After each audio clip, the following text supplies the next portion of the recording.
the Hungry Monk. A couple of house rules before we get started. If you could please turn off your mobile phones. They're not very good with vaginas. That would be fabulous. Also, we've been asked by the proprietor to remind you that the bar will remain open for the full length of the show and beyond. So please stock up. It is fantastic to see so many gorgeous hot vaginas in the house tonight. Thank you very much for coming out. Gentlemen, and I see there are a couple of you around the room, we don't want you to feel left out. I know it's the Vagina Monologues. What you need to do to have your own gorgeous, sexy, wonderful vagina is just tuck your penis between your legs and close your knees. There you go, a lovely vagina of your very own. Welcome to the Vagina Monologues.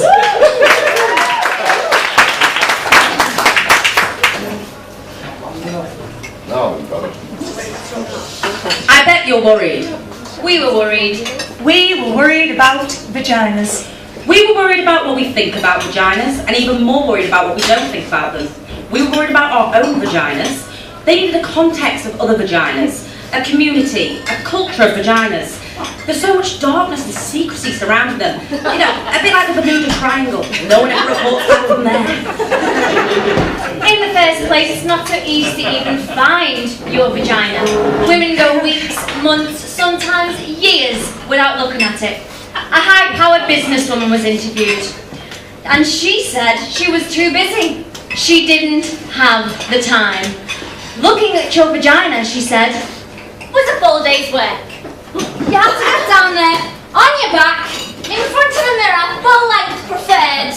But then you've got to arch your back, and it's somehow shadowed by the angle you're at and the mirror. You're arching your head, killing your back. You're exhausted by then. She didn't have time for that. She was busy. So there were vagina interviews, which became Vagina Monologues. Over 200 women were interviewed. Older women, young women, married women, lesbians, single women, college professors, actors, corporate professionals, sex workers, African American women, Asian American women, Hispanic women, Native American women, Caucasian women, Jewish women. Okay. At first, women were reluctant to talk. They were a little shy. But once you got going, they couldn't stop them. Women secretly love to talk about their vaginas. They get very excited, mainly because no one's ever asked them before. Let's just start with the word vagina. It sounds like an infection at best. Maybe a medical instrument? Quick, nurse, bring me the vagina. Vagina, vagina, vagina, vagina. It doesn't matter how many times you say it, it never sounds like a word you want to say. It's a totally ridiculous, completely unsexy word. If you use it during sex, trying to be politically correct. Darling, could you stroke my vagina? It just kills the act right there. We were worried about vaginas, what we call them and what we don't call them. In Great Neck, New York, they call it pussycat. A woman there said that her mother used to tell her, don't wear panties underneath your pajamas, dear, you need to air out your pussycat. In Westchester, they call it a pookie. In New Jersey, a twat. There's a powder box, a poochie, a poopy, a pee-pee, a poopaloo, a punani, a pal, and a peach. Toady, dee-dee, nishi, dignity, monkey box. Coochie snorcher, cooter, labby. Gladys Siegelman. VA, wee, horse pop, nappy dugout. Mongo, mookie, a pajama, fanny boo, mushmallow. A ghoulie, possible, tamale, totita, Connie, a Mimi in Miami, a slipnish in Philadelphia, and a schmend in the Bronx. We were worried about vaginas. Some of the monologues are based on one woman's story. Some of the monologues are based on several women's stories surrounding the same theme. And a few times, an outrageous idea became a good one. This monologue is based on one woman's story. Although the subject came up in every interview and was often fraught, the subject being hair. You cannot love a vagina unless you love her. Many people do not love her. My first and only husband hated her. He said it was cluttered and dirty. He made me shave my vagina. It looked puffy and exposed and like a little girl. This excited him. When he made love to me, my vagina felt the way a babe must feel, like good to rub it and painful. Like, you know, scratching a mosquito bite. It felt like it was on fire. There were screaming red bumps. I refused to shave it again. Then my husband had an affair. When we went to marital therapy, he said he screwed around because I wouldn't shave my vagina. I wouldn't please him sexually. The therapist had a German accent and gasped between sentences to show her empathy. She asked me why I didn't want to please my husband. I told her I thought it was weird.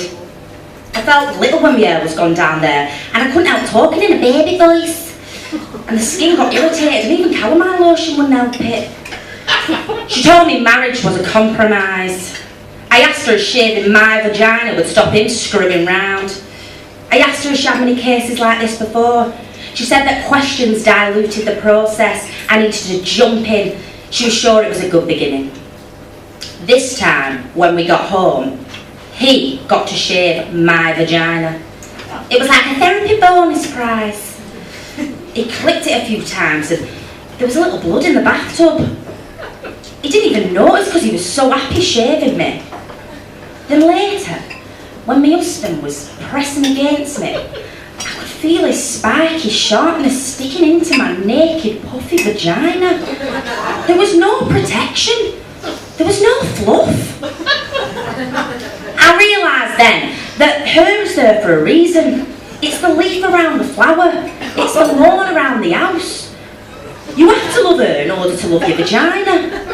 You can't pick the parts you want. And besides, my husband never stopped screwing round. Bastard. All the women were asked the following questions. If your vagina got dressed, what would it wear? A beret, glasses, a leather jacket, silk stockings, mink, a pink boa. A male tuxedo, jeans, something form-fitting. Emeralds, an evening gown, sequins. Armani only. A tutu. See-through black underwear, a taffeta ball gown. Something machine washable. Costume eye mask, purple velvet pyjamas, angora, a red bow. Ermine and pearls, a leopard hat, a silk kimono, sweatpants, a tattoo. An electrical shock device to keep unwanted strangers away. High heels, lace and combat boots, purple feathers, twigs and shells, cotton. A pinafore, A bikini. a slicker. If your vagina could talk, what would it say? 2 words. Slow down! That might be the international vagina anthem. Is that you? Feed me. I want yum yum. Oh yeah. Start again, no. Over there, lick me, stay home. Brave choice. Think again. More please, embrace me. Let's play. Don't stop. More. Remember me? Come inside. Not yet. Whoa, mama, yeah, rock me. Enter at your own risk. Oh God, thank God, I'm here. Let's go. Find me. Thank you, bonjour. Too hard. Don't give up. Where's Brian? That's better. Yes. There. A group of women between the ages of 65 and 75 were interviewed. These interviews were the most poignant, probably because these women had never had a vagina interview before. One woman who was 72 had never even seen her vagina. She washed herself in the shower and bath, but never with conscious intention. She had never had an orgasm. At 72, she went into therapy, as they do in New York, and with the help of her therapist, she went home one afternoon by herself, lit some candles, took a bath, played some music, and got down with herself. She said it took her over an hour, because she was arthritic. But when she finally found her clitoris, she said, she cried. This monologue is for her. The flood. Down there. I haven't been down there since 1953. No, it had nothing to do with Eisenhower. No, it's a cellar down there. It's very damp, clammy. You don't want to go down there. Trust me, you'd get sick. You know, suffocating, very nauseating, the smell of the clampness and the mildew and everything. Whew, smells unbearable. Gets in your clothes. No, there was no accident down there. It didn't blow up or catch on fire or anything. It wasn't so dramatic, I mean. Never mind. No, never mind. I can't talk to you about this. What's a smart girl like you going around talking to old ladies about their down there's for? We didn't do this kind of thing when I was a girl. What? Jesus, okay. There was this boy, Andy Lefkoff. He was cute, well, I thought so, and tall like me, and I really liked him. He asked me out for a date in his car. I can't tell you this. I can't do this talk about down there. You just know it's there, like the cellar. There's rumbles down there sometimes. You can hear the pipes and things get caught there, little animals and things, and it gets wet. And sometimes people have to plug up the leaks. Otherwise, the door stays closed. You forget about it. I mean, it's part of the house, but you don't see it. Oh, think about it. It has to be there, though, because every house needs a cellar. Otherwise, the bedroom would be in the basement. Oh, Andy Lefkoff, right. Andy was very good looking. He was a catch. That's what we called it in my day. We were in his car, a new white Chevy Bel Air. I remember thinking that my legs were too long for the seat. I have long legs. They were smushed up against the dashboard. I was looking at my big kneecaps when he just kissed me in this surprisingly take me by control like they do in the movies kind of way, and I got excited. So excited, and well, there was a flood down there. I couldn't control it. It was like this force of passion, this river of life just flooded out of me, right through my panties, right onto the car seat of his new white Chevy Bel Air. It wasn't pee and it was smelly. Well, frankly, I didn't really smell anything, but he said, Andy said that it smelled like sour milk and it was staining his car seat. I was a stinky, weird girl, he said. I wanted to explain that his kiss had caught me off guard, that I wasn't normally like this. I tried to wipe the blood up with my dress. Oh, it was a new yellow primrose dress, and it looked so ugly with the flood in it. Andy drove me home without saying another word, and when I got out and closed his car door, I closed the whole store, locked it, never opened for business again. I dated some after that, but the idea of flooding made me too nervous. I never even got close again. I used to have dreams. Crazy dreams. Oh, they're dopey. Why? Burt Reynolds. I don't know why. He never did much for me in life, but in my dreams it was always Burt and I, Burt and I, Burt and I. It was always the same general dream. We'd be out, Burt and I. It was some restaurant, like the kind you see in Atlantic City, all big with the chandeliers and stuff, and thousands of waiters with the vests. Burt would give me this orchid corsage. I'd pin it on my blazer. We'd laugh. We were always laughing, Burt and I, laughing. We'd eat shrimp cocktail. Huge shrimp, fabulous shrimp. We'd laugh more. We were very happy together. Then he'd look into my eyes and pull me to him in the middle of the restaurant.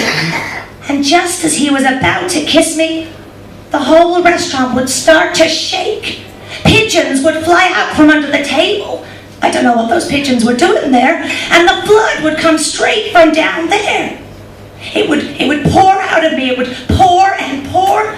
There'd be fish inside it and little boats, and the whole restaurant would fill with my blood, and Bert would be standing waist deep in it, looking horribly disappointed in me that I'd done it again, horrified as he watched his friends, Dean Martin and the like, swim past us in their tuxedos and evening gowns. I don't have those dreams anymore.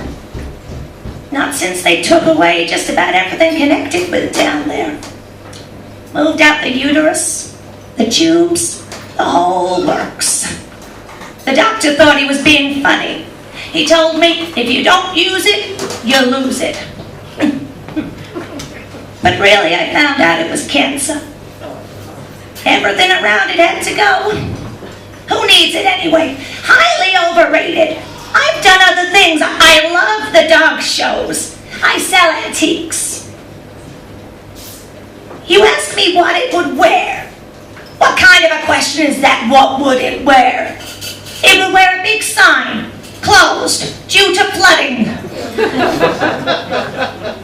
What would it say? I told you, it's not like that. It's not like a person who speaks. It stopped being a thing that talked a long time ago. It's a place you don't go. It's closed up under the house. It's down there. You happy? You made me talk. You got it out of me. You got an old lady to talk about her down there. You feel better now? You know, actually, you're the first person I ever told about this. And I feel a little better.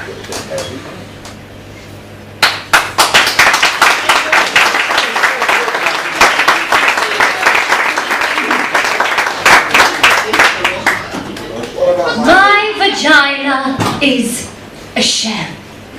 A round, pink, tender shell. Opening and closing, closing and opening. My vagina is a flower, an eccentric tulip, the centre acute and deep, the centre fresh but delicate. I did not always know this. I learned this in the Vagina workshop. I learned this from a woman who runs the Vagina workshop, a woman who really believes in vaginas, who really sees vaginas, who helps other women to see their own vaginas by seeing other women's vaginas. In the first session, the woman who runs the workshop asked us to draw a picture of our own unique, beautiful, fabulous vagina. That's what she called it. She wanted to know what our own unique, beautiful, fabulous vagina looked like to us. One woman who was pregnant drew a big red mouth with coins spilling out of it. Another very skinny woman drew a big serving plate with a kind of Devonshire pattern on it. I drew a huge black dot with little squiggly lines around it. The black dot was equal to a black hole in space, and the squiggly lines were just your basic people or atoms that got lost in there. I'd always thought of my vagina as an anatomical vacuum, randomly sucking up particles and objects from the surrounding environment. I did not think of my vagina in practical or biological terms. I did not, for example, see it as something attached to me. In the workshop, we were asked to look at our vaginas with hand mirrors. Then, after careful examination, we were to verbally report back to the group what we saw. Now, I must tell you that up until this point, everything I knew about my vagina was based on hearsay or invention. I had never really seen the thing. It had never occurred to me to look at it. My vagina existed for me on some abstract plane. It seemed so reductive and awkward looking at it, like we were in the workshop on our shiny blue mats, with our hand mirrors. It reminded reminds me of how early astronomers must have felt with their primitive telescopes. I found it quite unsettling at first, my vagina. Like the first time you see a fish cut open, and you discover this other bloody complex world inside, right under the skin. It was so raw, so red, so fresh. And the thing that surprised me most was all the layers. Layers inside, layers opening up into more layers. My vagina amazed me. I couldn't speak when it came to my turn in the workshop. I was speechless. I had awakened into what the woman who ran the workshop called vaginal wonder. I just wanted to lay there on my mat, my legs spread, examining my vagina forever. It was better than the Grand Canyon, ancient and full of grace. It had all the innocence and freshness of a proper English garden. It was funny, very funny. It made me laugh. It could hide and seek, open and close. Then the woman who ran the workshop asked how many women had had orgasms. 2 women tentatively raised their hands. I didn't raise my hand, but I had had orgasms. I didn't raise my hand because they were accidental orgasms. They happened to me. They happened in dreams, and I was awake in splendor. They happened a lot in water, mostly in the bath. Once in Birkdale Village. They happened on horses, on bicycles, sometimes on the treadmill at the gym. I did not raise my hand because, although I had had orgasms, I didn't know how to make one happen. I thought it was a mystical, magical thing. I didn't want to interfere. It felt wrong getting involved, contrived, manipulative. It felt Hollywood. The surprise would be gone and the mystery. The problem, of course, was that the surprise had been gone for 2 years. I hadn't had a magical, accidental orgasm in a long time, and I was frantic. That's why I was in the vagina workshop. Then the moment had arrived that I had both dreaded and longed for. The woman who ran the workshop asked us to take out our hand mirrors again to see if we could locate our clitoris. We were there, the group of us women, on our backs, on our mats, searching for our spots, our locus, our reason, and I don't know why, but I started crying. Maybe it was sheer embarrassment. Maybe it was knowing that I had to give up the fantasy, the enormous, life-consuming fantasy that someone or something was going to do this for me. The fantasy that someone was coming to lead my life, to choose direction, to give me orgasms. I could feel the panic coming. Sorry. The simultaneous terror and realisation that I had avoided finding my clitoris, had rationalised it as mainstream and consumerist because I was in fact terrified that I did not have a clitoris, that I was one of those constitutionally incapables, one of those frigid, dead, shut down, dry, apricot tasting, bitter, oh my God! I lay there with my mirror looking for my spot, reaching with my fingers, and all I could think about was the time when I was 10 and I lost my gold emerald in the lake. How I kept diving over and over to the bottom of the lake, running my hands over stones and fish and bottle caps and slimy stuff, but never a ring. Oh, the panic I felt. I knew I'd be punished. Then the woman who ran the workshop saw my insane scrambling, sweating and heavy breathing. She came over. I told her, it's gone! It's gone! I've lost my clitoris! I shouldn't have won in swimming! The woman who ran the workshop laughed. She calmly stroked my forehead. She told me my clitoris was not something I could lose. It was me, she said. The essence of me. It was both the doorbell to my house and the house itself. I didn't have to find it. I had to be it. Be it. Be my clitoris.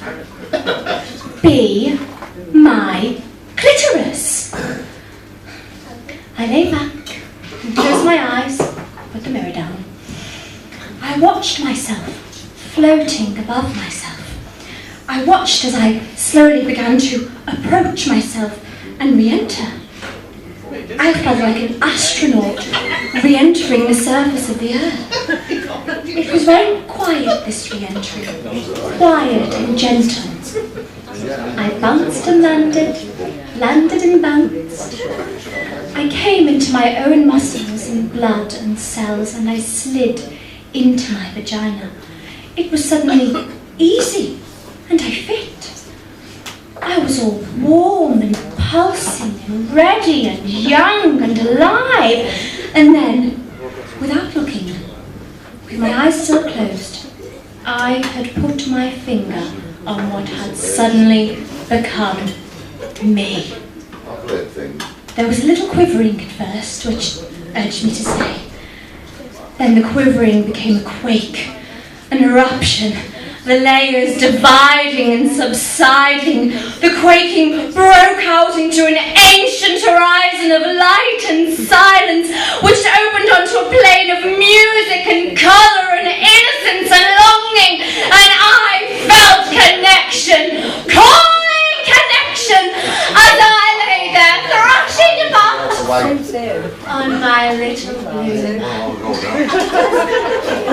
My vagina is a shell, a tube, and a destiny. I am arriving as I am beginning to leave. My vagina, me.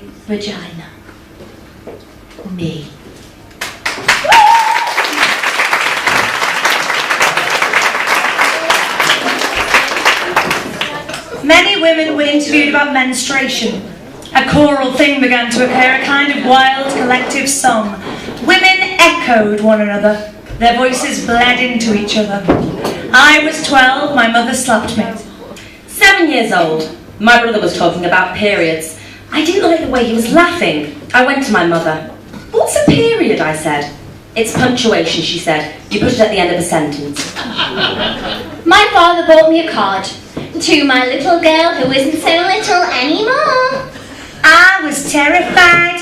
My mother showed me the thick sanitary towels. I was to bring the used ones and put them in the bin under the kitchen sink.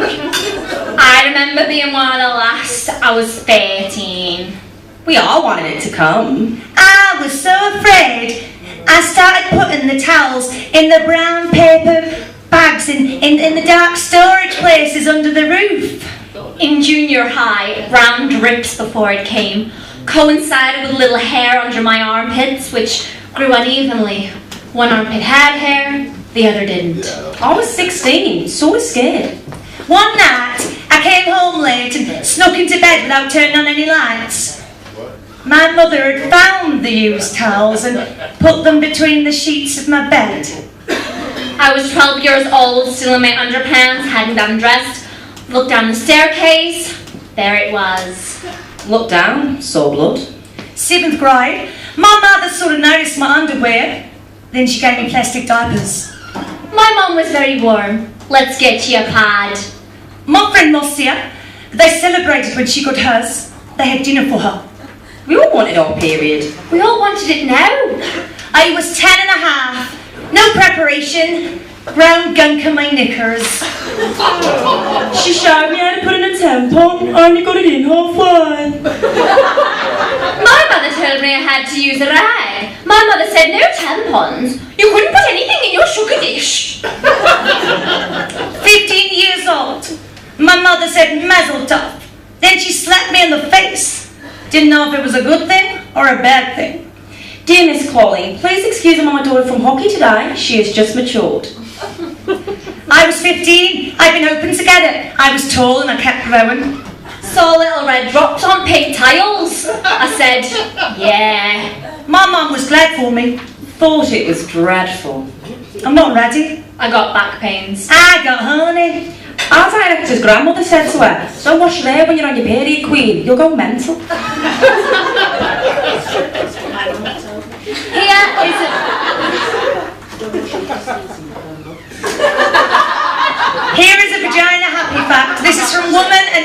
Geography by Natalie Angers. The clitoris is pure in purpose. It is the only organ in the body designed purely for pleasure. The clitoris is simply a bundle of nerves, 8,000 nerve fibres to be precise. That's a higher concentration of nerve fibres than is found anywhere else in the male or female body, including the fingertips, lips and the tongue. And it is twice the number in the penis. Who needs a handgun when you've got a semi-automatic? This monologue was based on an interview with a woman who had a good experience with a man because he liked to look at it. This is how I came to love my vagina. It's embarrassing because it's not politically correct. I mean, I know it should have happened in a bath with salt rains from the Dead Sea, Enya playing, me loving my woman self. I know the story. Vaginas are beautiful. Our self-hatred is only the internalized repression and hatred of the patriarchal culture. It isn't real. Pussies unite. I know all of it. Like, if we'd grown up in a culture where we were taught fat thighs were beautiful, we'd all be pounding down the milkshakes and the hobnobs, lying on our backs, spending our days thigh expanding. But we didn't grow up in that culture. I hated my thighs, and I hated my vagina even more. I thought it was incredibly ugly. I was one of those women who'd looked at it, and from that moment on, I wished I hadn't. It made me sick. I pitied anyone who had to go down there. In order to survive, I began to pretend there was something else between my legs. I imagined furniture, cosy futons with light cotton comforters, little velvet settees, leopard rugs, or pretty things, silk handkerchiefs, quilted pot holders, or place settings. I got so accustomed to this that I lost all memory of having a vagina. Whenever a man was inside me, I pictured him inside a mink-lined muffler or a Chinese bowl. Then I met Bob. Bob was the most ordinary man I ever met. He was thin and tall and nondescript and wore khaki tan clothes. Bob did not like spicy foods or listen to Prince. He had no interest in sexy lingerie. In the summer, he'd spend time in the shade. He did not share his inner feelings. He did not have any problems or issues. He wasn't even an alcoholic. He wasn't very funny or articulate or mysterious. He wasn't mean or unavailable. He wasn't self-involved or charismatic. He didn't drive fast. I didn't particularly like Bob. I would have missed him altogether if he hadn't picked up my change that I dropped on the deli floor. When he handed me back my pounds and pennies and his hand accidentally touched mine, something happened. I went to bed with him. That's when the miracle occurred. Turned out, Bob loved vaginas. He was a connoisseur. He loved the way they felt, the way they tasted, the way they smelled. But most importantly, he loved the way they looked. He had to look at them. The first time we had sex, he told me he had to see me. And right here, I said, no, you, he said, I have to see you. Turn on the light, I said, thinking he was a weirdo and freaking out in the dark. He turned on the light. Then he said, okay, I'm ready to see you. Right here, I waved. I'm right here. Then he began to undress me. What are you doing, Bob? I said. I need to see you, he replied. No need, I said. Just do it. I need to see what you look like, he said. But you've seen a red leather couch before, I said. Bob continued. He would not stop. I wanted to throw up and die. This is awfully intimate, I said. Can't you just do it? No, he said. It's who you are. I need to look. I held my breath. He looked and looked. He got breathy and his face changed. He didn't look ordinary anymore. He looked like a hungry beastie. You're so beautiful, he said. You're elegant and deep and innocent and wild. You saw that there, I said. It was like you read my palm. I saw that, he said, and more, much, much more. He stayed looking for almost an hour, as if he was studying a map, observing the moon, staring into my eyes. But it was my vagina. In the light, I watched him looking at me, and he was so genuinely excited, so peaceful and euphoric. I began to get wet and turned on. I began to see myself the way that he saw me. I began to feel beautiful and delicious, like a great painting or a waterfall. Bob wasn't afraid. He wasn't grossed out. I began to swell, began to feel proud, began to love my vagina. And Bob lost himself there. And I was there with him, in my vagina, and we were gone. This is a not-so-happy fact found in the New York Times. Female genital mutilation has been inflicted on approximately 130 million girls and young women. In countries where it is practiced, mostly in Africa, about 2 million youngsters a year can expect the knife or the razor or a glass shard to cut their clitoris or remove it altogether. In a man, it would range from amputation of most of the penis to removal of all the penis. Short-term results include tetanus, hemorrhages, cuts in the urethra, bladder and vaginal walls. Long-term, chronic uterine infection, increased agony and danger during childbirths and early deaths. It is estimated that there are 66,000 victims of FGM in England and Wales, and more than 23,000 girls under 15 are at risk. More than 2,000 victims of FGM sought treatment in London hospitals alone in the past 3 years. Since we last performed this piece, there's been much media coverage about FGM, and even Parliament have got involved in an effort to prevent women and young girls suffering in our country and beyond. This next monologue is based on interviews by Eve Ensler with women from the Oglala Lakota Nation on the Pine Ridge Reservation in South Dakota.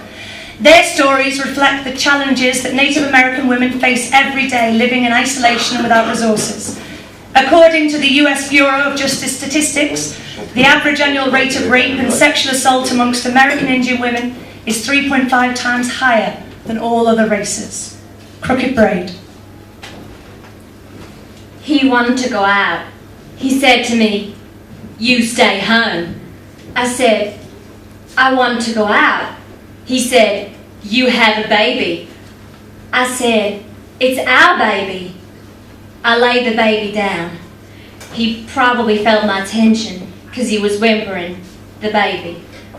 I looked up and he slapped me, my husband.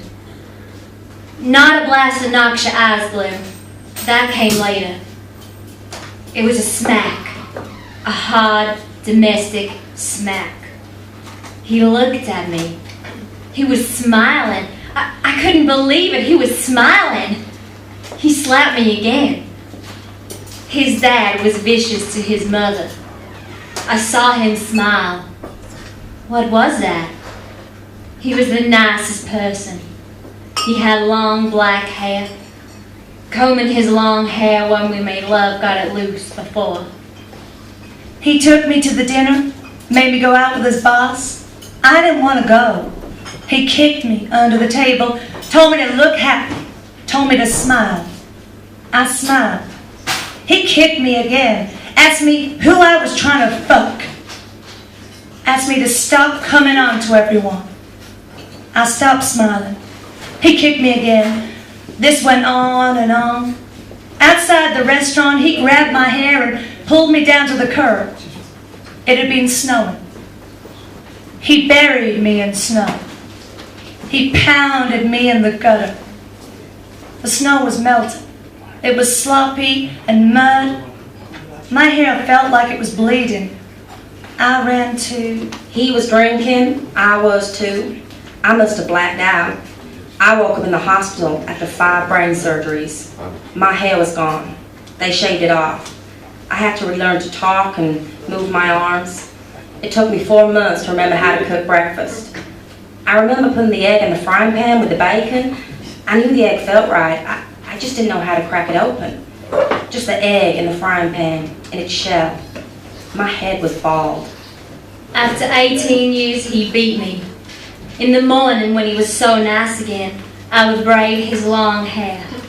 I would take my time like I cared so much, and I would do it perfectly crooked. I would make the hair so they would stand up all crazy like. Then he'd go forgetting that those bruises on my face were his handprints.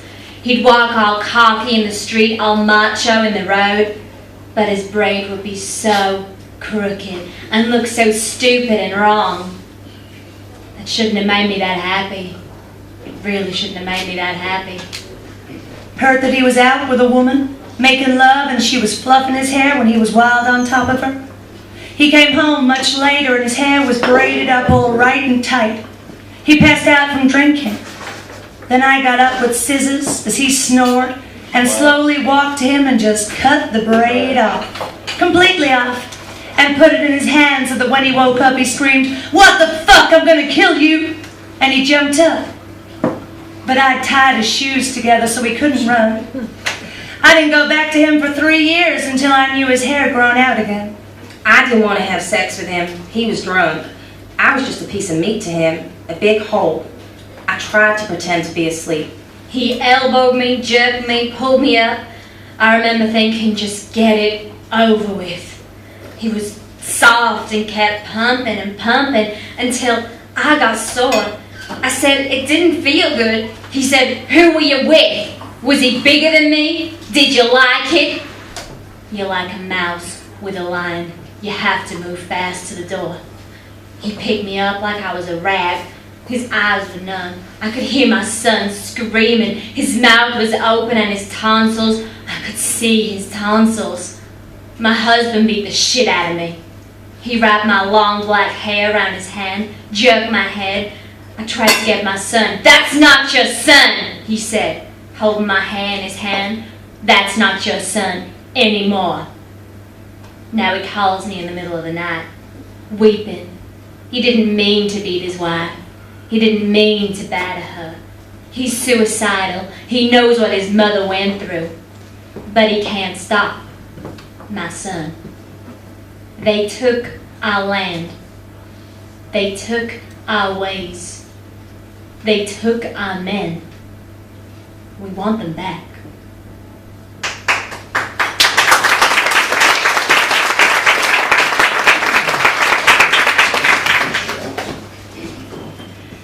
My vagina's angry. It is. It's pissed off. My vagina's furious. And it needs to talk. It needs to talk about all this shit. And it needs to talk to you. I mean, what's the deal? An army of people out there thinking of ways to torture my poor-ass, gentle-loving vagina? Spending their days constructing psycho products and nasty ideas to undermine my pussy? Vagina motherfuckers! All this shit they're constantly trying to shove us up, clean us up, stuff us up, make it go away. Well, my vagina's not going away. It's pissed off, and it's staying right here. Like tampons. What the hell is that? A dry wad of fucking cotton stuffed up there? Why can't they find a way to subtly lubricate the tampon? As soon as my vagina sees it, it goes into shock. It says, forget it. It cleans up. It closes up. You need to work with the vagina. Introduce it to things. Prepare the way. That's what foreplay's all about. You gotta convince my vagina. Seduce my vagina. Engage my vagina's trust. You can't do that with a dry wad of fucking cotton. Stop shoving things up me. Stop shoving and stop cleaning it up. My vagina doesn't want to be cleaned up. It smells good already. Don't try to decorate. Don't believe them when they tell you it smells like rose petals when it's supposed to smell like pussy. That's what they're doing. Trying to clean it up. Make it smell like bathroom spray or a garden. All these douche sprays, floral, berry, rain. I don't want my pussy to smell like rain. All cleaned up like after you've washed a fish and cooked it. I want it to taste like fish. That's why I ordered it. Then there's those exams. Who thought them up? The There's gotta be a better way to do those exams. Why the scary paper dress that scratches at your tits and crunches when you lie down so you feel like a wad of paper someone just threw away? Why the rubber gloves? Why the flashlight all up there like Nancy Drew working against gravity? Why the Nazi steel stirrups? The mean, cold duck lips they shove inside you. What's that? My vagina's angry about those visits. It gets defended weeks in advance. It won't go out the house. Then you get there. Don't you hate that? Scoot down. Relax your vagina. Why? So you can shove mean cold duck lips inside it? I don't think so. Why can't they find some nice, delicious purple velvet and wrap it around me? Lay me down in some feathery cotton spread. Put on some nice friendly pink or blue gloves. And rest my feet in some fur-covered stirrups. Warm up the duck lips. Work with my vagina. But no. More torturous, dry water fucking cotton, cold duck lips, and thong underwear. That's the worst. Thong underwear. Who thought that up? Moves around all the time, gets stuck in the back of your crusty butt. Vaginas are supposed to be loose and wide, not held together. That's why girls are so bad. We need to move and spread and talk and talk. Vaginas need comfort. Make something like that. Something to give them pleasure. No, of course you won't do that. Hate to see a woman having pleasure, particularly sexual pleasure. I mean, make a nice pair of soft cotton underwear with a French tickler built in. Women would be coming all day long. Coming in the supermarket, coming on the subway, coming happy vaginas. They wouldn't be able to stand it. Seeing all those energized, not taking shit, hot, happy vaginas. If my vagina could talk, it would talk about itself like me. It would talk about other vaginas. It would do vagina impressions. It would wear Harry Winston diamonds. No clothing, just right there, all in diamonds. My vagina helped release a giant baby. Thought it would be doing more of that. It's not. Now it wants to travel. Doesn't want a lot of company. It wants to read and know things and get out more. It wants sex. It loves sex. It wants to go deeper. It's hungry for depth. It wants kindness. It wants change. It wants silence and freedom and gentle kisses and warm liquids and deep touch. It wants chocolate. It wants to scream. It wants to stop being angry. It wants to come. It wants to want. It wants my vagina. My vagina, well, it wants everything.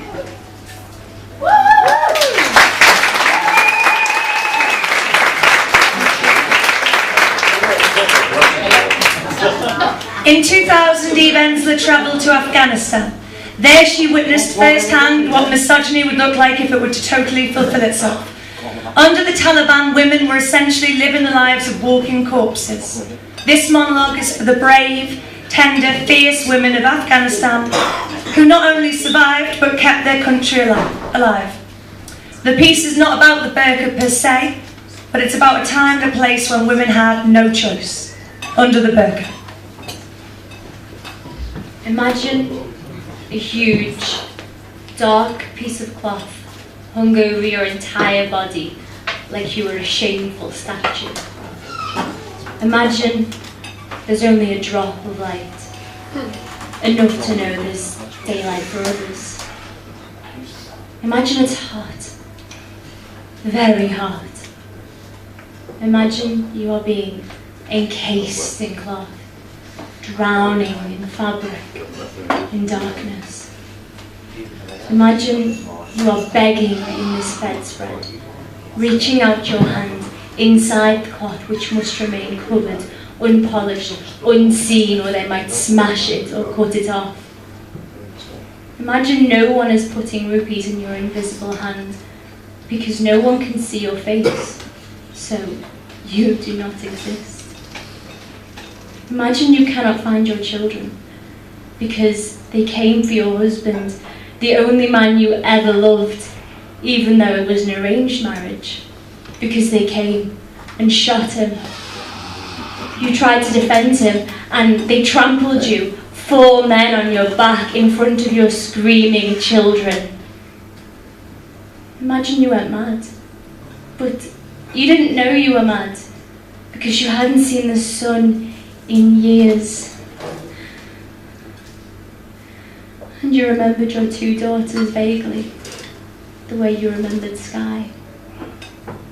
Imagine muttering as a way of talking, because words did not form anymore in the darkness.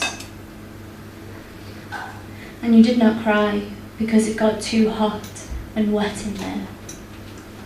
Imagine bearded men you could only decipher by their smell beating you because your socks were white. Imagine being flogged in the street in front of people you could not see. Imagine no peripheral vision, so like a wounded animal, you couldn't defend yourself or even duck from the sideward blows. Imagine laughter was banned throughout your country, and music, and the only sounds you could hear were the muffled sounds of the Azoon, or the cries of other women being flogged inside their cloth, inside their dark. Imagine you had no place to live. Your only roof was this cloth as you wanted the streets, and this tomb was getting smaller and smellier every day. You were beginning to walk into things. Imagine you could no longer distinguish between living and dying, so you stopped trying to kill yourself because it would be redundant. Imagine me inside the inside of the darkness in you. I am caught there. I am lost there, in the cloth which is your head, in the dark we share. Imagine you can see me. I was beautiful once. Big, dark eyes. You would know me.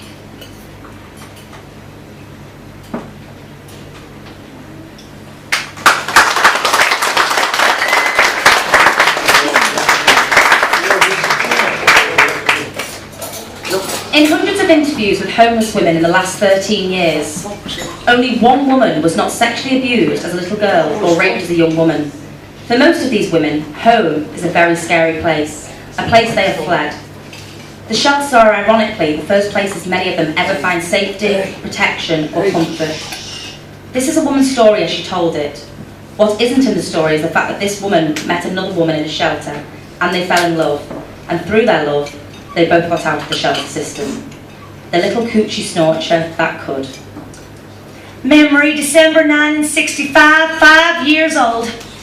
My mama tells me in a scary, life-threatening, loud voice to stop scratching my coochie snorcher.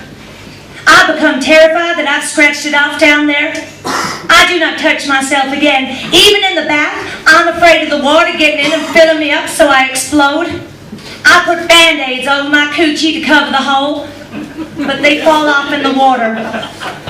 I imagine a stopper, a bathtub plug up there to prevent things from entering me. I sleep with 3 pairs of happy heart pattern cotton underpants underneath my snap-up pajamas.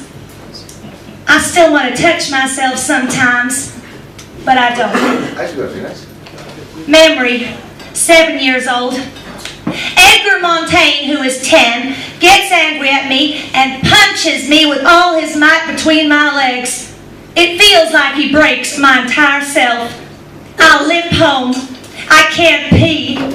My mama asks me what's wrong with my coochie snorcher, and when I tell her what Edgar did to me, she yells at me and tells me to never let anyone touch me there again.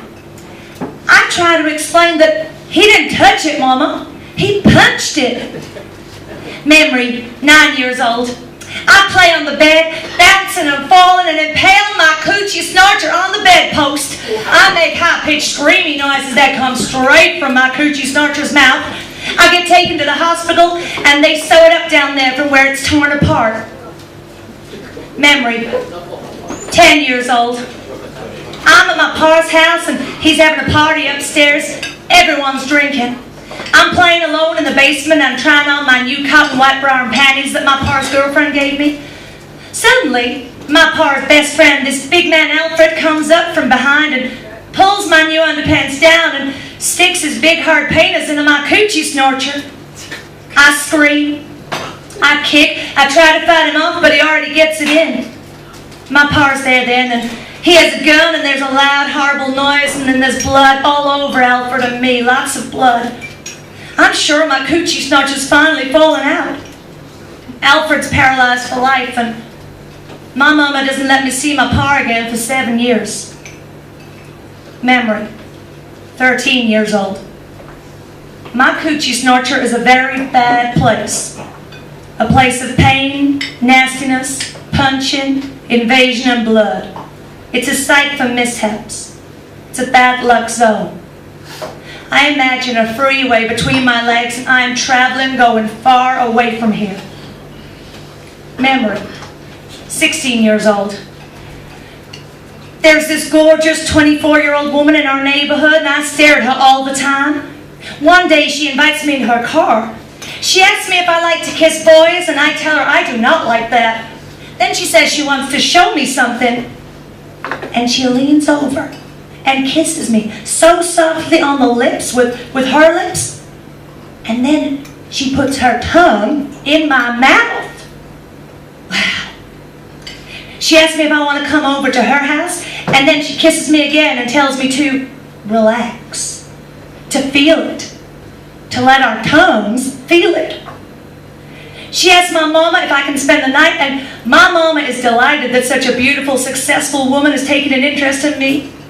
I'm scared and I can't wait. Her apartment is fantastic. She's got it hooked up. It's the 70s, the beads, the fluffy pillows, the mood lights. I decide right there that I want to be a secretary like her when I grow up. She makes the vodka for herself, and then she asks me what I want to drink. I say the same as she's drinking, and she says she doesn't think my mama would like me drinking vodka. I say she probably wouldn't like me kissing girls either. And the pretty lady makes me a drink. Then she changes into this chocolate satin teddy. She is so beautiful. I always thought dykes were ugly. I say, you look great. And she says, so do you. I say, but I only have this bra and underpants. Then she dresses me slowly in another satin teddy. It's lavender like the first soft days of spring. The alcohol has gone in my head and I'm loose and ready. There's a picture over her bed of a naked black woman with a huge afro. She gently and slowly lays me out on the bed and just our bodies rubbing makes me come. Then she does everything to me and my coochie snorcher that I always thought was nasty before, and wow, I'm so hot, so wild. She says, your vagina untouched by a man smells so nice, so fresh. Wish I could keep it that way forever. I get crazy wild, and then the phone rings, and of course, it's my mama. I'm sure she knows. She catches me at everything. I'm breathing so heavy, and I try to act normal when I get on the phone, and she asks me, what's wrong with you? Have you been running? I say, no, Mama, exercising. Then she tells the beautiful secretary to make sure I'm not around boys, and the lady tells her, trust me, there's no boys here. Afterwards, the gorgeous lady teaches me everything about my coochie snorcher. She makes me play with myself in front of her, and she teaches me all the different ways to give myself pleasure. She is very thorough. She tells me to always know how to give myself pleasure, so I'll never need to rely on a man. In the morning, I'm worried that I've become a butch because I'm so in love with her. She laughs, but I never see her again. I realized later that she was my surprising, unexpected, and politically incorrect salvation. She transformed my sorry-ass coochie snorcher and raised it into a kind of heaven. Bosnian women refugees were interviewed during the war in Yugoslavia in refugee camps and centres. 20 to 70,000 women were raped in the middle of Europe as a systematic tactic of war. It was shocking to see how little people did to stop it. But then again, In England and Wales in the last year, there was an estimated 78,000 victims of rape, 69,000 women and 9,000 men. This monologue is based on one woman's story. We do it tonight for that woman and the extraordinary women of Bosnia, Kosovo and Syria. My vagina was my village. My vagina was green, water, soft, pink fields, cow mooing, sun resting, sweet boyfriend touching lightly with soft piece of blonde straw. There is something between my legs. I do not know what it is. I do not know where it is. I do not touch. Not now. Not anymore. Not since. My vagina was chatty. Can't wait. So much saying, words talking. Can't quit trying. Can't quit saying, oh yes, oh yes. Not since I dream there's a dead animal sewn in down there with thick black fishing line, and the bad dead animal smell cannot be removed, and its throat is slit and it bleeds through all my summer dresses. My vagina singing all girl songs, all goat bell ringing songs, all autumn field songs, vagina songs, vagina home songs. Not since the soldiers put a long, thick rifle inside me. So cold, the steel rod cancelling my heart. Don't knowing to fire it or shove it through my spinning brain. 6 of them, monstrous doctors with black masks, shoving bottles up me too. There were sticks and the end of a broom. My vagina, swimming river water, clean spilling water, over sun-baked stones, over stone, clit, clit, stones over and over. Not since I heard the skin tear and made lemon screeching sounds. Not since a piece of my vagina came off in my hand, a part of the lip. Now one side of the lip is completely gone. My vagina, a live, wet water village. My vagina, my hometown. Not since they took turns for 7 days smelling like feces and smoked meat, since they left their dirty sperm inside me, I became a river of poison and pus, and all the crops died and the fish. My vagina, a live, wet water village. They invaded it, butchered it, and burned it down. I do not touch now. Do not visit. I live someplace else now. I do not know where that is.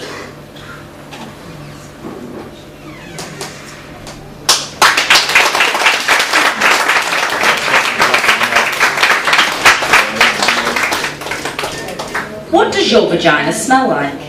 Air. Wet garbage. God. Water. A brand new morning. Death. Sweet ginger. Sweat. Depends. Moss. Me. No smell, I've been told. Pineapple, chalice essence, Paloma Picasso. Earthy meat and musk. Cinnamon and cloves. Roses. Spicy, musky jasmine forest. Deep, deep forest. Damp moss, yummy candy, the South Pacific. Somewhere between fish and lilacs. Peaches, the woods. Ripe fruit, strawberry kiwi tea. Heaven, vinegar and water, light sweet liqueur, cheese. Ocean, sexy, a sponge. The beginning. Here is an outrageous vagina fact from the book The Technology of Orgasm by Rachel Maines. It is illegal to sell vibrators in the following states: Texas, Ohio, Georgia, and Arkansas. if you were caught with intent to sell, you could receive a $10,000 fine and face up to 1 year of hard labour. It is totally legal to sell guns in all of these states. We have yet to hear of a mass murder committed with a vibrator. We've been threatening to create a map of all the vagina-friendly cities. There are many surprises. Bet you didn't know, for example, that they love vaginas in Oklahoma City? It's important to spread that around, mainly because they wouldn't advertise this piece there because all the papers are Christian run, and we all know that Christians don't have vaginas. But a wonderful vagina fairy tale occurred, that's a VFT, and they're happening in cities all around the world. A group of fabulous women from Oklahoma City with hairdos became subversive. They handed out pocketbook-sized flyers in car parks of beauty salons and supermarkets, telling people to come to the Vagina Monologues. They only advertised on subversive systems like email. By the third night, women were pulling up in pickup trucks with their own chairs. They are wild for vaginas in Pittsburgh. It's almost a vagina holiday zone. Who knew? A woman from Pittsburgh was obsessed about a particular word, a pejorative word used to describe the vagina. Her mission was to reconceive the word. Right, I'm going to be straight up with everyone in here this evening. I love the word cunt, right? And I know some people find that offensive, but I'm not bothered. So if you find the word cunt offensive now, I just get off, right? Because no one is leaving here this evening, no one is leaving the Hungry Mong this evening unless they've chanted the word cunt at least 3 times. We're all probably feeling a little bit uncomfortable now. Get over it. Okay, so let's break the word down, shall we? It makes it a little bit easier. Should we start with a slow clap, ladies? Slow claps. So can all have like a k. Oh, this is easy. I thought it was going to be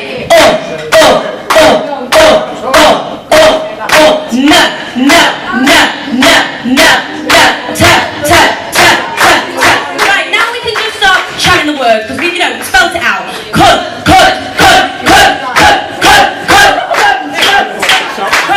This lady can't hear it. It's coming off. It must be this that, but I heard it. Can I get this lady to say it? No. Come on, guys, louder. This lady in the red, she looks like she wants a woman. Cunt! Oh, she likes that word. Can I get this lady to say it? Really don't like that. No. Keep it.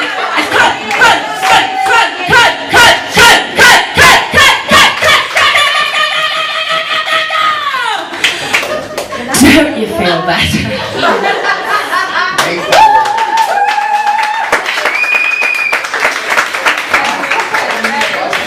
A 6-year-old girl was asked, if your vagina got dressed, what would it wear? Red high tops and a Met cap worn backwards. If it could speak, what would it say?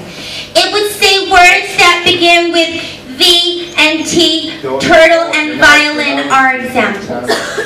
What does your vagina remind you of? A pretty dark peach.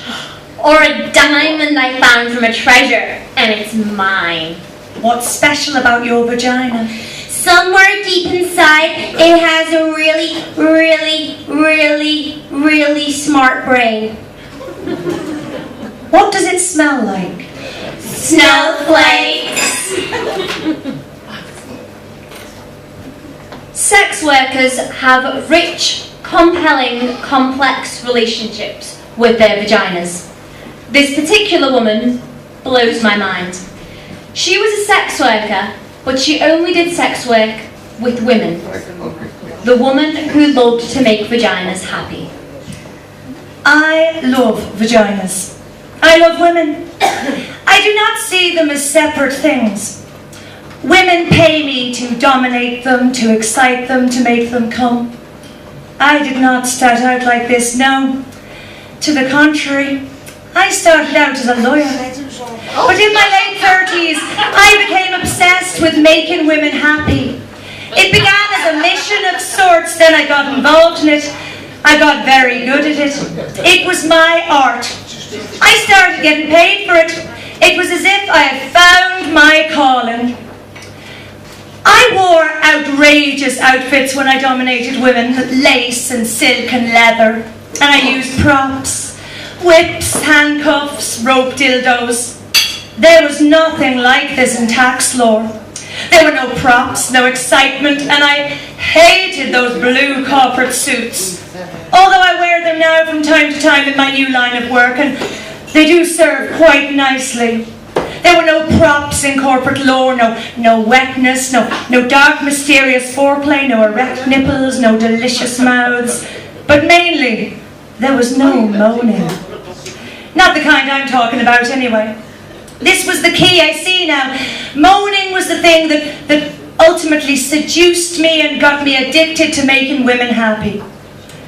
When I was a little girl and I'd see women in the movies making strange, orgasmic moaning noises when they were making love, I used to laugh. I got strangely hysterical. I couldn't believe that big, outrageous, ungoverned sounds like that came out of women. I longed to moan. I practiced in front of my mirror on a tape recorder, moaning in various keys, various tones. But always when I played it back, it sounded fake. It was fake. It wasn't rooted in anything sexual, really, only in my desire to be sexual. But then when I was 10, I had to pee really badly once on a car trip.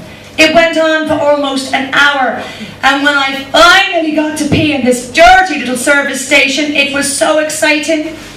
I moaned. I moaned as I peed. I couldn't believe it. Me moaning in a Texaco station in the middle of County Donegal. I realised right then that moans are connected with not getting what you want right away, with putting things off. I realised moans were best when they caught you by surprise. They came out of this hidden, mysterious part of you that was speaking its own language. I realised that moans were, in fact, that language. I became a moaner. It made most men anxious. Frankly, it terrified them. I was loud and they couldn't concentrate on what they were doing. They'd lose focus, then they'd lose everything. We couldn't make love in people's homes, the walls were too thin. I got a reputation in my building and people stared at me with contempt in the elevator. Men thought I was too intense. Some called me insane. I began to feel bad about moaning. I got quiet and polite. I made noise into a pillow. I learned to choke my moan, hold it back like a sneeze.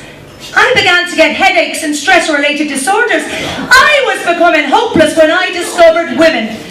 I discovered that most women loved my moaning, but more importantly, I discovered how deeply excited I got when other women moaned. When I was responsible for other women moaning. I made love to quiet women, and I found this place inside them and they shot themselves in their moaning. I made love to moaners and they found a deeper, more penetrating moan. It was a kind of surgery, a kind of delicate science, finding the tempo, the exact location or home of the moan. That's what I called it. Sometimes I found it over a woman's jeans. Sometimes I snuck up on it, off the record, quietly disarming the surrounding alarms and moving in. Sometimes I used force, but not violent, oppressing force, more like dominating. I'm going to take you someplace, don't worry, lay back and enjoy the ride kind of force. Sometimes it was simply mundane. I found the moan before things even got started.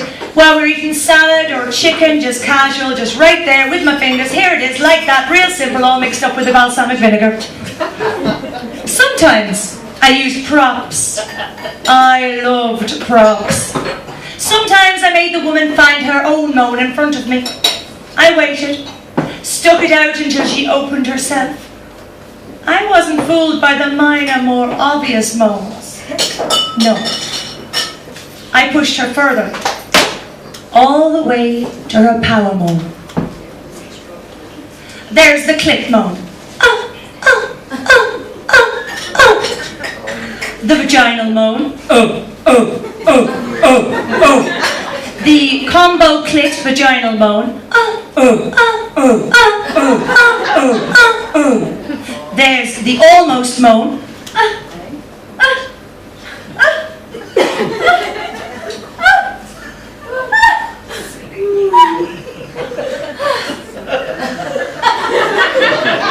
The right on it moan. Oh yeah, yeah.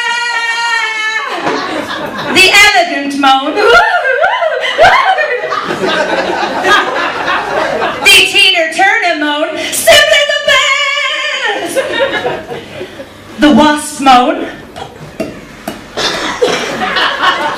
The Jewish moan. Oive, oive, oive. The African American moan. Oh, shit, shit! The Irish Catholic moan. Forgive me, forgive me, forgive me, forgive me, forgive me.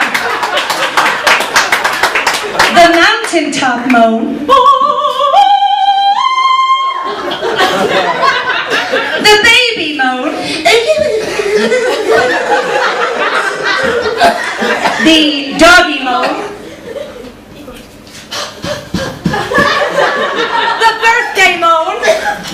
It's my birthday and I'm moaning if I want to. The uninhibited, militant, bisexual moan. Olga, Boris! Olga, Boris! Olga, Boris! Olga, Boris! The machine gun moan.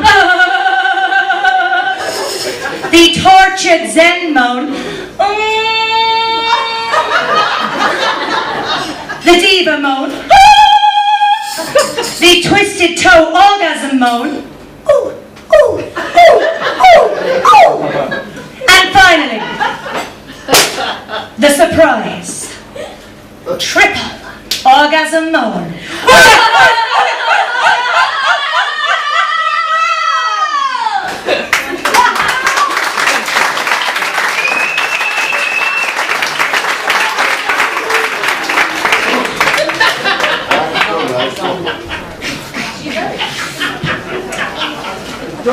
This piece was performed for some time without any mention of birth.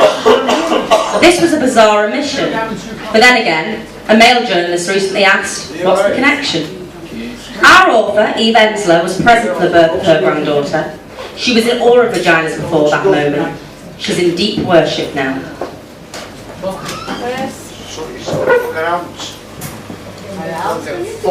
I was there when her vagina opened. We were all there. Her mother, her husband and I, and the nurse from the Ukraine, with her whole hand up there in her vagina, feeling and turning with her rubber glove as she talked casually to us like she was turning on a loaded faucet.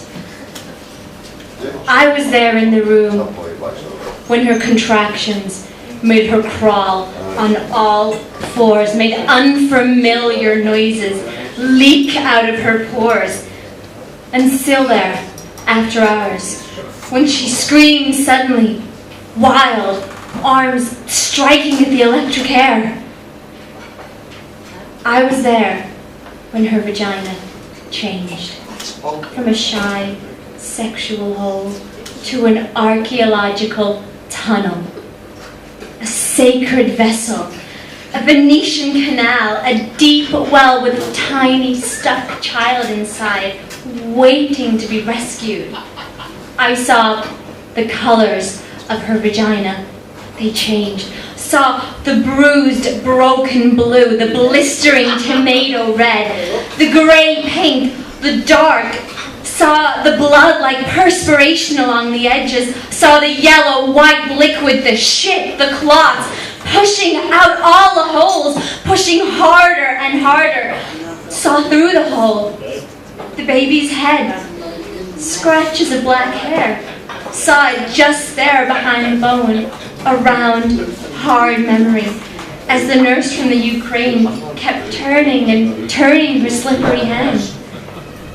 I was there when each of us, her mother and I, held a leg and spread her wide, pushing with all our strength against her pushing, and her husband sternly counting 1, 2, 3, telling her to focus harder.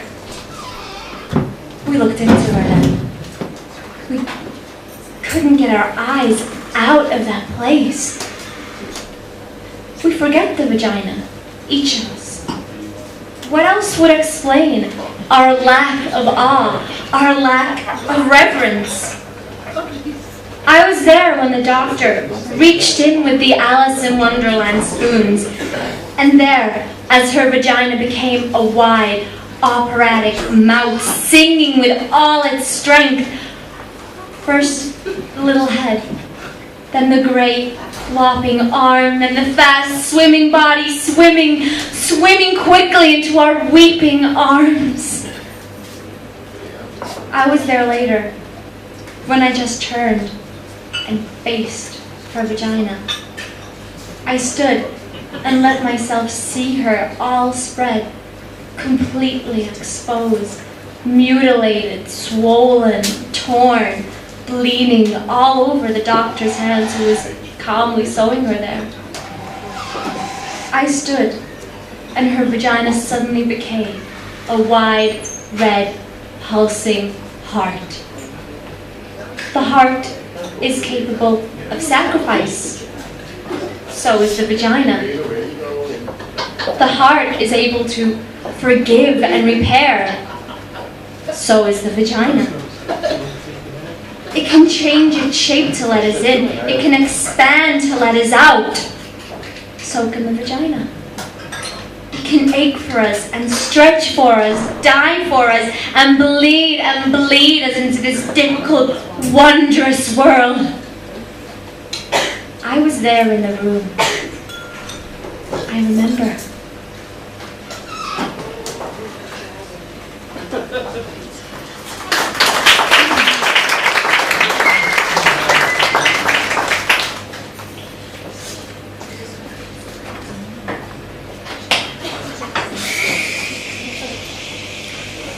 My short skirt is not an invitation, a provocation, or an indication that I want it, or I give it, or that I hook. My short skirt is not begging for it. It does not want you to rip it off me or pull it down.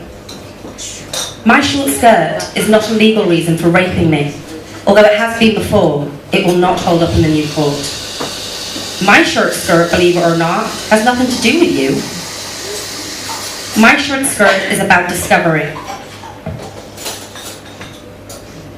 The power of my lower calves. About cool autumn air travelling up my inner thighs. About allowing everything I see or pass or feel to live inside. My short skirt is not proof that I am stupid or undecided or a malleable little girl.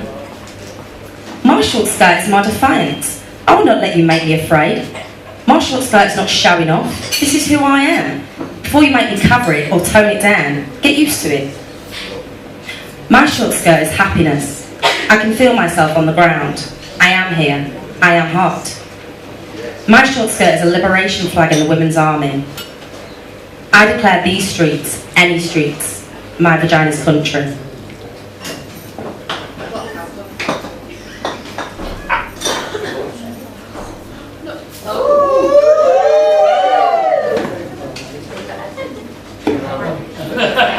My short skirt is turquoise water with swimming coloured fish, a summer festival in the starry dark, a bird calling, a train arriving at a foreign town. My short skirt is a wild spin, a full depth, a tango dip, My short skirt is initiation, appreciation, excitation, but mainly my short skirt and everything under it is mine. Mine. Mine. Mine. I was worried. I was worried. I was worried. We hope you're not worried anymore.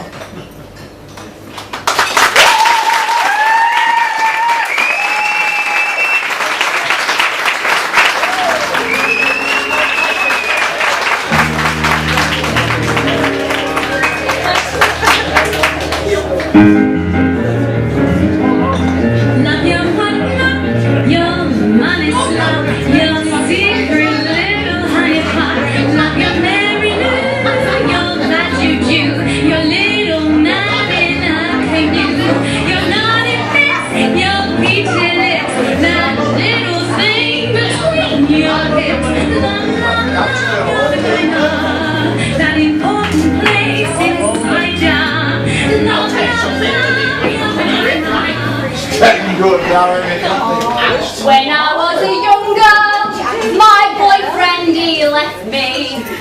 He told me my fanny smelt of fish and he wouldn't go down on me. But that was yesterday. Come on and lick my vagina. Ooh, it's never been cleaner. Ooh, 'cause boy, since you left me, I've been washing every day. Come on and lick my vagina. Ooh, it's never been cleaner. Ooh, 'cause boy, since you left me, I've been washing every day. When I was a middle-aged woman, my husband, he left me. He told me my fanny was too baggy since I'd had his baby. Oh, that was yesterday. Come on and lick my vagina. Ooh, it's never been neater. Ooh, 'cause boy, since you left me, I've had vaginal reconstructive surgery. Come on and lick my vagina. It's never been neater. Ooh, 'cause boy, since you left me, I've had vaginal reconstructive surgery. When I was a granny, my special friend, he left me. He said he wouldn't go down there because of me hysterectomy. But in truth, he had arthritic knee. Oh, that was yesterday. Come on.